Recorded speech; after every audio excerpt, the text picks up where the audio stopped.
તો કેમ છો મારી યુટ્યુબ ફેમિલી? આઈ હોપ કે તમે બધા મજામાં જ હશો ને મજામાં જ રહેવાનું છે. અને હા, મને થયું કે ચલો મા ગઢકાલિકાનો નાનકડો ઇતિહાસ તમારી સાથે આજના વ્લોગમાં શેર કરું. પણ હા, એ ઇતિહાસ શેર કરતાં પહેલાં આપણે મહાકાલ દેવના દર્શન કરી લઈએ.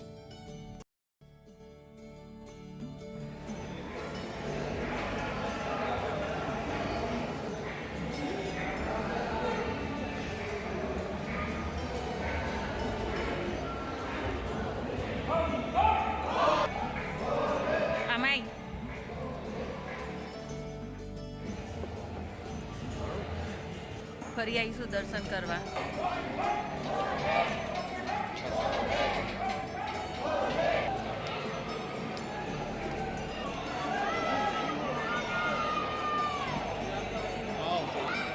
વાંધો નહીં.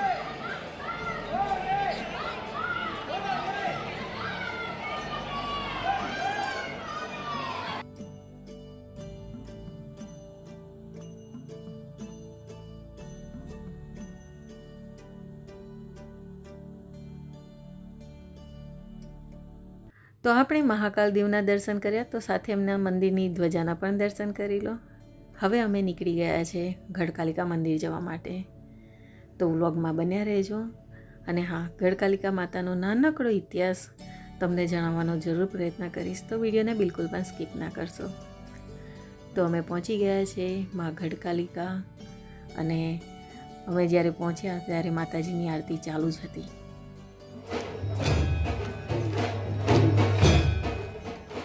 તો માતાજીના પ્રવેશદ્વારની આગળ સિંહવાહનની પ્રતિમા બનેલી છે, દર્શન કરી લો. અને હા, અહીંયા રોજ હજારો શ્રદ્ધાળુઓ માતાજીના દર્શને આવે છે અને લાભ ઉઠાવે છે દર્શનનો. માતાજીના આ ચમત્કારિક મંદિરની પ્રાચીનતા વિષયમાં કોઈને પણ જાણકારી નથી, પણ હા, એવું કહેવામાં આવે છે કે આ મંદિરની સ્થાપના મહાભારત કાળમાં કરવામાં આવી છે. પણ જે માતાજીની મૂર્તિ છે એ મૂર્તિ સતયુગ કાળથી માનવામાં આવે છે.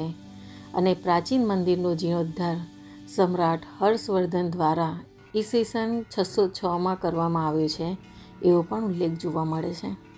આમ એવું કહેવામાં આવે છે કે મા ગઢકાલિકા મંદિરનો શક્તિપીઠોમાં, એટલે કે 51માં શક્તિપીઠોમાં ગણતરી કરવામાં નથી આવતી, પરંતુ ઉજ્જૈનમાં મા હરસિદ્ધિ માતાનું જે મંદિર છે એ શક્તિપીઠમાં ગણવામાં આવ્યું હોવાથી આ ક્ષેત્રનું મહત્ત્વ વધી જાય છે.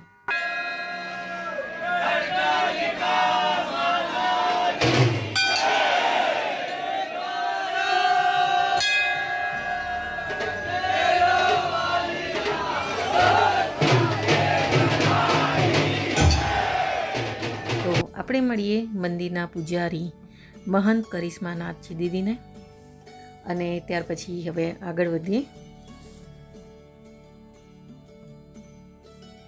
ઉલ્લેખમાં એવું પણ જોવા મળે છે કે ક્ષિપ્રા નદીના તટ પર સ્થિત ભૈરવ પર્વત ઉપર મા ભગવતી સતીના હોઠનો ઉપરનો ભાગ પડ્યો હતો. અને એવું પણ કહેવામાં આવે છે કે કવિ કાલિદાસ ગઢકાલિકા દેવીના ઉપાસક હતા. તો મા ગઢકાલિકાના દર્શન કરી લો. આમ તો માતાજીનો ઇતિહાસ અખૂટ છે, બસ એક નાનો અમથો ઇતિહાસ તમારી સમક્ષ રજૂ કર્યો છે. આઈ હોપ કોઈ ભૂલ હોય તો માફ કરજો. ફરી મળીએ નવા વિડીયો સાથે. ત્યાં સુધી સૌને જય મા કાલી, જય શ્રી કૃષ્ણ.